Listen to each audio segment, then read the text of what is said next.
Mark, thanks very much for taking the time to speak to us today. Can I start by taking you back to Clydebank, where you grew up? You left school and you decided to go to university to do a film and media degree. Right. Yeah. What attracted you to film and media? I always wanted to be a journalist. It was from a young age. I knew that's what I wanted to do. I read newspapers from an early age, which wasn't that normal. What was it about journalism? What was it that sort of leapt off the page to you and said, "Come and join us"? Thinking back, I don't know. You know, growing up in Clydebank, went to a school where academic excellence wasn't common, nor was it cool. And nobody you didn't win any popularity contests by doing okay at school, and I did okay at school, no more than that. But it was always, you know, I was never looking for a route out of Clydebank. I was looking for a route into something different. You know, I would be the first person in my family who didn't work in a shipyard. All the Dalys worked in shipyards, and it's an occupation that I revere and I romanticise about, although I don't think I'd ever have wanted to do it.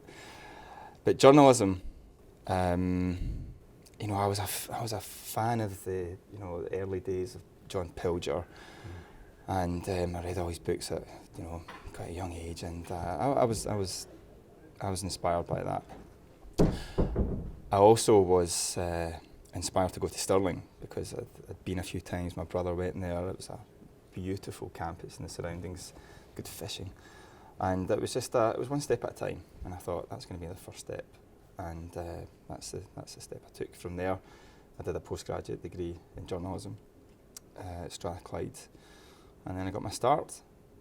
At the Post. Your start was at the local paper in Clydebank, and then was it the Scotsman and then the Daily Record? That's right.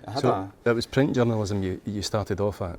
Yeah, it was. I'd always wanted to be I'd originally wanted to be a sports journalist, and I took some sports journalism modules at university. But as I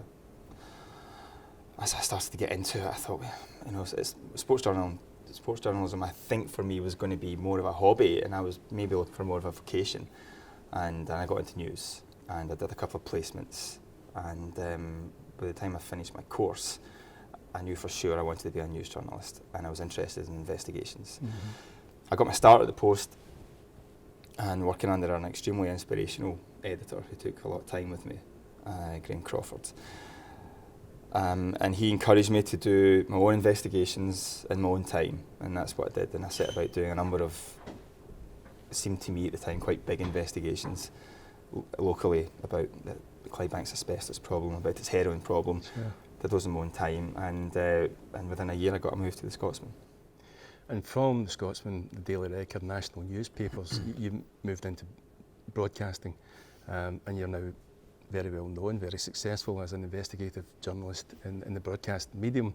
The first story that probably brought you to national prominence was the Secret Policeman, where you not only became an investigative journalist, you actually took on a new persona. You were a different person. You actually joined the Greater Manchester Police. I just wondered, I can remember watching that when it was broadcast, and I remember thinking at the time, this young journalist was presented with this scenario. We're going to give you this story, we're going to put you into the Greater Manchester Police, you will be a police officer. How do you react when your new bosses at the BBC put that on your table and say, "Okay, Mark, on you go"? That's what I joined for.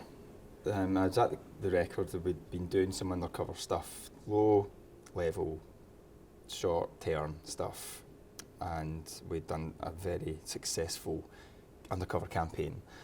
And someone I know at the BBC gave me a phone and said, "Look, can you come down and have a chat with us? We're interested." So I went down to London, had a few meetings, interviews, and they said, "We quite like you, but we've nothing for you."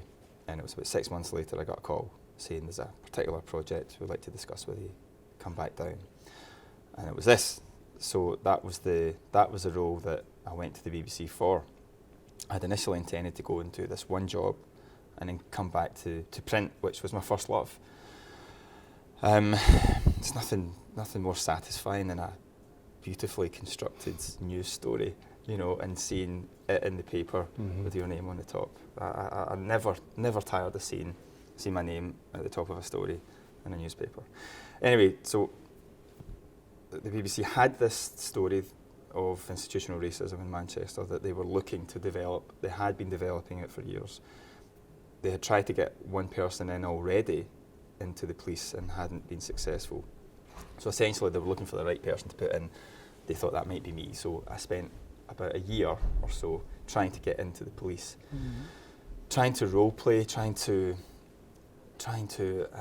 work out what every possible scenario could be, trying to prepare as well as I could for this role. But the truth is, you can't prepare for deep cover. Yeah. You just can't. You're either going to be able to do it or you're not. And very quickly I learned that the only way I'm going to get, because you can't live a complete double life for 8 months. You can't. You'd have to be, maybe some people can. I think to be able to do that, I think that is above and beyond. What I tried to do was... Was there ever any point while you were doing it, Mark, that I mean, you were a police officer, a trainee police officer. So was there ever any point that you thought, I'm a police officer? Yeah. All the way through. The only way to get through long-term deep cover is to stay as close to the truth as possible, as close as possible, because you get caught out. You can't live a completely different life. You'd forget things. You forget your backstory. It's too complicated. It's already a deeply stressful situation. You've got all this secret filming equipment. You've got to make sure your wires are not hanging out, your tape isn't making a beeping noise, and it's too much to think about. So what I tried to do was bring my own personality to it with a story as close to my own background as possible. And what that meant was, when I got in there, I knew I had 2 jobs, and I did my best not to let each of them get in the way of the other. So when I was a policeman, I was a policeman. When I was a journalist, I was a journalist. And I think I was not a bad policeman during that time. It came across that way in the documentary, that you were doing the role of a police officer, but then we would see you later on and you would take off the camera and so on, so you were doing the job as well as an investigative journalist. Yeah. I wondered as well, what did it feel like for you to be walking into that police station in the morning? Was it exhilarating? Was it scary? I mean, what did you feel? It's a long time ago, but the first weeks it was terrifying. You know, it was terrifying. I felt the weight of the project, you know, on me. It was the BBC had invested so much. There was a whole team built around me, and I felt a real pressure, you know, not to make a mistake. You know, one slip, one mistake, one question too far, trying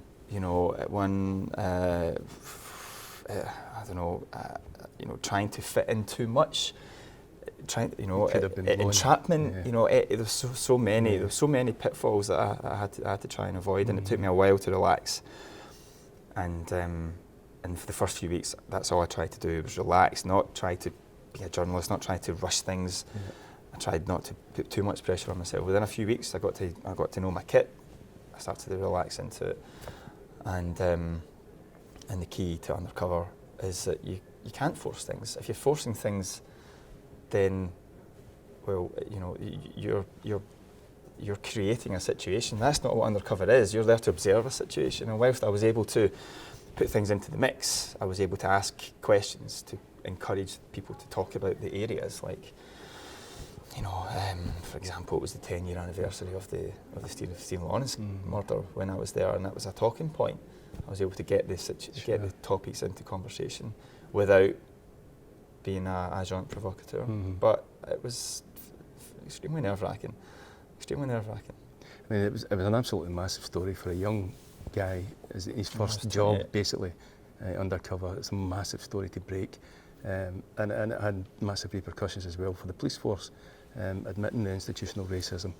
But if we can bring you forward a wee bit, because there's been other big stories you've been involved in, one of which, of course, was the men who sold the jerseys, about Glasgow Rangers, about some of the things that went on at Rangers under the Craig White administration.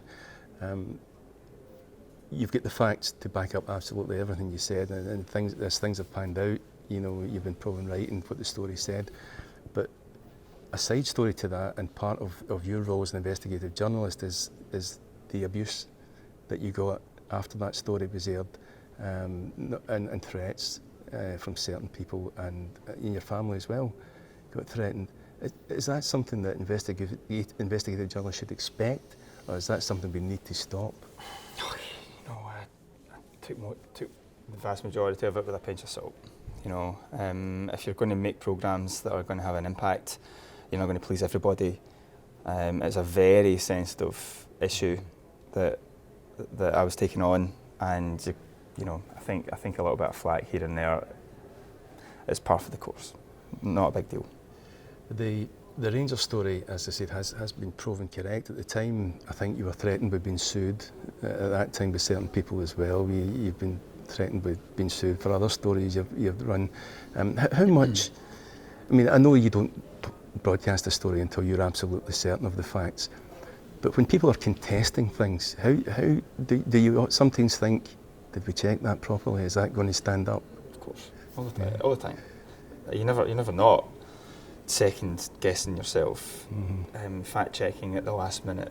I mean, you've got to be as thorough as possible. But of course, when you put serious allegations to serious people, and you're waiting for the response, and then it comes back in, and there's always a moment where you sharpen, take a breath, because if there's a fulsome denial, you think, have I got this right? You know, and you check and you check and you check again, and ultimately, you know, if the story's in the public interest, if you've done your absolute level best to make sure it's true, if you've checked every possible fact, and it's gone through it's gone through all, and at the BBC there are many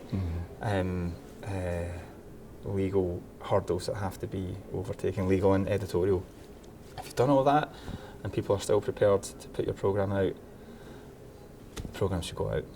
Well, I know that one story you've just broken is about drugs cheats in athletics, but that's an ongoing story, it's a live story, so I won't ask you any questions about that just now. I would just ask you finally, Mark, what does the future hold for Mark Daly? Well, I don't know how to do anything else, so I hope to continue doing what I'm doing. I feel very privileged to, and I'm very grateful to the BBC for giving me the time and the resources to continue to pursue stories that I'm interested in, and it is generally stories that that I'm interested in that we go after. And for as long as I'm able to continue to do that, to investigate stories that are in the public interest, that I'm interested in, why would I want to do anything else? Keep up the good work, and thanks for talking to us, Mark. Thanks very much.